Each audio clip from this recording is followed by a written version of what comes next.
Florida, Iowa, in Tampa. Florida just had the second largest victory in the history of the NCAA, riding high. Todd Golden, Ben McCollum, they had a little flare-up during the game. Bennett Sturts did not play great in this one. 0 for 9 from 3, was able to make some plays, but Iowa's physicality, coach, was constant. Yeah, they were more physical than one of the most physical teams in the country. Florida dominates everybody on the offensive boards. Very few second chance points, and still, this game is going to come right down to the wire. Second half, Iowa still controlling it. Top of the 3. Iowa went in with a halftime lead. Tavian Banks knocks down the triple. Florida's first lead since 11-8 came on that Alex Condon dunk. And then Koch pulling up from deep. Koch is cash. It was an up-and-back battle. Xavier Lee drives and gets the lay. And the final play here, down 2. Bennett Sturts finds Alvaro Fulgaris in the corner, points to the sky, and this is one of the biggest upsets we have had in a very long time. Iowa takes the lead, and it all comes down to this. Xavier Lee looking for a final chance with 4.5 seconds left. They pretty much ran the exact play that Iowa ran. But Iowa was ready. Defense, ball fumbles and turns it over, and Iowa celebrates a huge win. The first win for Iowa over a #1 seed since 1980. Their first Sweet 16 since 1999. Iowa gets the win. Great for the Big Ten. Congratulations, Iowa. And we can talk all of the numbers we want, but when you can match Florida's physicality in the paint, not only scoring the basketball, but rebounding, which is something that we thought wasn't possible for this Florida team, that's how you get the victory. Alvaro Fulgaris after the game. With the game-winning three-pointer, we saw you point up to the sky to your father like you always do. How sweet is this moment for you and this team? So sweet, ain't it? Well, it's very special. Yeah, it's special. We went through a lot of moments in the season. My mom is there after a while, after fighting for me her whole life. And this is really special. March is for the dreamers, and there is no better dreamer than us. The play was drawn up for me to get downhill, and then this dude came up to me. He's like, I'm going to be ready, and I'm going to make it. That's what he did. Did you actually say that? He said that. I said that. The last play, we wanted to take a foul to prevent them from getting off a 3, and they got away from us. We weren't able to take it, and they knocked it down, so credit to them for that. And just a tough way to go out. I'm going to remember this feeling for a while, and I'm just going to use it as motivation. Working hard all year to get this into this position as a 1 seed, and just letting it get away from us a little bit. So, yeah, we're gonna use it for positive, make us better players for our careers. What a career it's been for many of those players. So again, it's an all Big Ten Sweet 16. Again, the second one we've had ever. Last one was in 1980. Iowa, Nebraska. They should start the game with a ceremonial punt.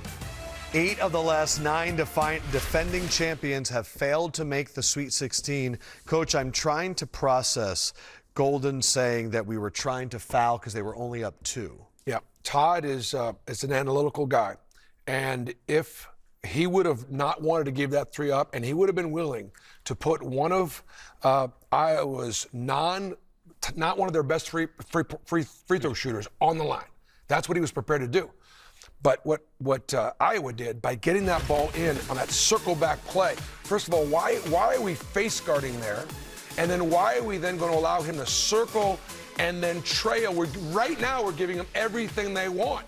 So he's going to drive down this lane, and they're going to come off the strong side corner, which you never want to do, cause the full rotation. It just was a tremendous breakdown in coverage.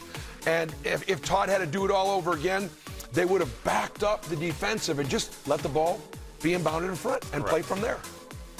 Incredible shot, big shot, but I have a lot of questions. The way they defended, the strategy. Do you have questions? Yeah, I don't understand it in this day. I think you can overcomplicate things with analytics. I mean, you talk about the mid-range shot not being a great shot, but that particular strategy seems like he was trying to deny him, but Sturts is a great free throw shooter.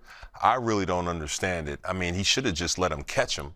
What I mean by catch him is let him just catch and stay in front rather than trailing. Once you're trailing, you put everybody else behind you in a compromising position to help, and you leave three-point shooters open, and the kid knocked it down. And that's the key point. He did have to step up and actually knock it down. This is a high-intense game. It's basically a game-winning shot. So for him to take his time, get behind the three line, and step up and knock it down, that was incredible. But I agree with both of you guys. In theory, they ran both the same play, but they both did it different. So the reason why they got up the floor when they tried to do it is because the defender went over the top. And he didn't necessarily cut him off, and he just rolled him all the way down to the baseline versus when Iowa was bringing the basketball up the floor, they gave him all of the options. And you never help off the strong side corner. Correct. The most important shot in basketball right now is the corner three. And not only do you not want to give it up, you don't want to give it up on the strong side. And then the backside, the big was actually there. So it was really an overhelp on the same side of the floor. So it was just a mistake by Florida. The shocking part of this game statistically was the rebounding. Yeah. Physicality was something we thought Florida was going to control. Coach, when you're watching that game, how did Iowa bang the boards that successfully against Florida? Well, sometimes, you know, when you're playing against much taller guys, sometimes staying down on the floor and maintaining that contact and just getting in on Florida's legs. This was a rock fight. This was a fist fight. I mean, this was like there was like literally almost a fist fight. Well, there was, and that's how. You know, that's how they did it. Late in the year, they took a page out of Vanderbilt's playbook.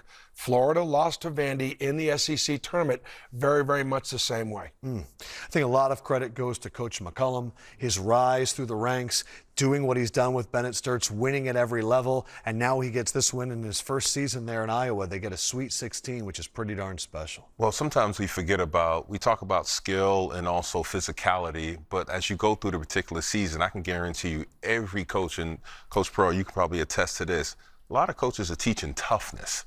How do you be tough in critical situations? And looking at a Florida team, you expected them to out-rebound, and boards were even, points in the paint +2 for Iowa. Give them a lot of credit, and also the strategy at the end of the game in that play. So give them a lot of credit. They did a great job of really solidifying it, but the kid knocked it down. That was a great shot. Last year we had 4 #1 seeds in the NCAA tournament Final Four. Not happening this year. The first giant has fallen. The first David has advanced.